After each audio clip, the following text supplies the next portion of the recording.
In this video, we're going to take a look at another common stack application, which is reverse Polish notation. Reverse Polish notation is a really interesting way of evaluating out mathematical expressions, and it's commonly used in a lot of different computer applications. Things like calculators would often use reverse Polish notation for their expression evaluations. The idea is that rather than expressing things as operand, operation, operand, what we instead do is we express things as operand, operand, operation. So the idea being that as we move through, we take our two operands, we take our operation, we then apply that operation. And the main advantage of doing things this way is that it makes it a bit easier without having to worry about order of operations in parentheses. So it sort of removes that ambiguity around order of operations, making it much easier to get a consistent result from our operations. So before we actually go on to implement a way of evaluating these expressions, I want to give you an example of an expression and how we could evaluate it. Suppose that we have this following expression, 2, 1 plus 3 multiply. To evaluate this, what we do is we first get our first two operands, which are 2 and 1. We then apply this operation to them. So that'd be 2 plus 1, which would be equal to 3. What we then do is we place that back at the front of the expression. So we would now have 3, 3 multiply. Do you see that we replace these three operations with the result of conducting the operation, which is 3. So we had 3, 3 star. We then do the same thing over again. We take two operands, we apply the operation to them. That gives us a result. We place that back on our expression. At this point, there's no more operands left, so we're done, and the answer is 9.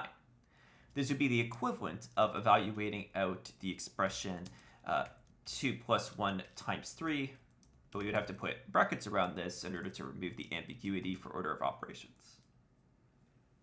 So this is one example of how we could evaluate reverse Polish notation. Now, the reason why a stack works really nicely for this is because when we look at this expression, every time that we do an evaluation, the result of the evaluation has to go back to the front of the expression. So it's giving us that last in, first out type of format. Every single time that we finish something, it goes back on the top, and then we take the next two things and we do the operation again, right? So because of that sort of flow, a stack naturally fits this problem quite well. So let's get on into the implementation. But before we do that, I'll just give you a few final sort of rules around what we're going to be doing. So the only operations that we're going to consider for this are going to be plus, minus, multiplication, and division. We're also not going to do any division by 0, of course, and every operand that we have is going to be an integer. When we do division between integers, we're also going to round that result down so that it's also an integer. That way everything remains as an integer throughout.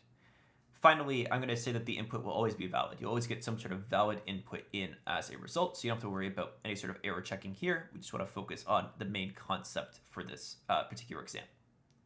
So with that understood, let's get to it and do our implementation. So the idea of our implementation is we're going to, of course, create a function, and it's going to have a string inside of it. And I'm going to create a stack. So actually, I'll make this EX for expression, and I'll make my stack S. Again, you could use either stack that you'd like, array-based, node-based, doesn't really matter, same sort of process for each. We're going to iterate through all of the characters in our expression. And really the easiest way to iterate through these, in my opinion, is using a switch case. So we'll do a match on C. The reason why I do this is because it's generally more efficient to use a switch statement comparative to an if statement. It generally gives us a bit more clean code, right? So that's why I'm choosing to use this. You could use an if statement as well. It's really up to you, right? But generally, you'll see that this fits really nicely because what we could do is we could say, on the case where we see an operation like plus, well, what we're going to do is we're going to push onto our stack the value of the first two pops from the stack being added together, right? So basically, if we see an operation plus, we pop two things off the stack, we do the addition, we push that result back onto the stack.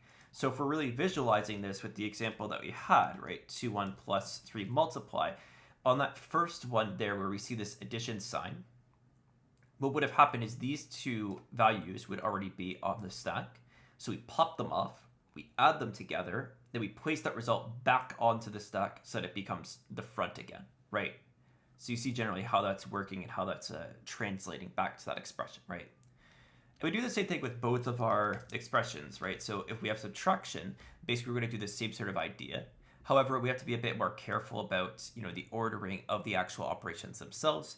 I want to make sure that I get them in a way that they're going to be in the right order for the actual subtraction itself.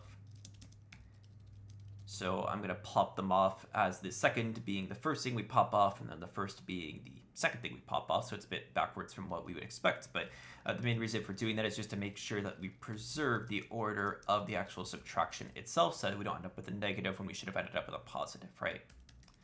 So that's one special case that we have. Multiplication doesn't really have anything special going on with it. We just push on the result of popping multiplication, right? And then division has a slight special case to it. We do the same sort of idea as subtraction, right? We pop off our values.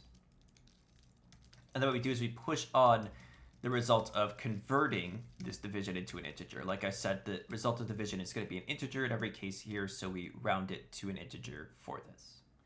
Finally, we have our default case. For our default case, we simply just push on the integer value of what we currently have.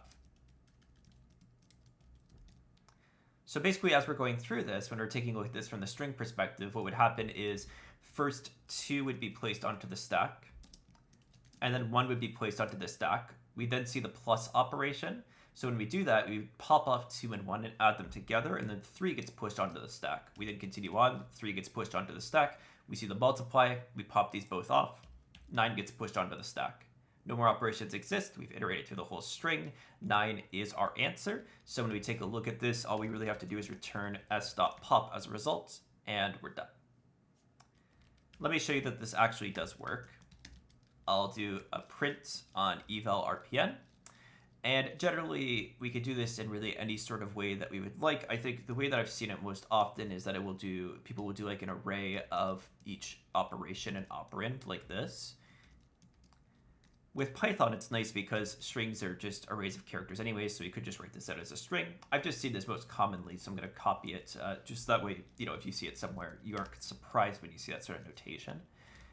If we do reverse Polish, we see that we get an answer of 9, which is exactly what we expected for this problem. So it looks like this has worked out pretty well for us, and we see another good application of a stack. My final question for you is, what is the runtime complexity of this? Generally our pushes and pops are going to be constant time. Our switch statement is going to be constant time since it's basically just a lookup table on each of these character values. So the main iteration here is our main thing that's contributing to our runtime. We have to go through the whole expression, so it's O(n), where n is the length of the expression for our algorithm here. So with that, you now have a simple example of a stack using another common problem of reverse Polish notation. Thanks so much for watching this video. I'll see you in the next one.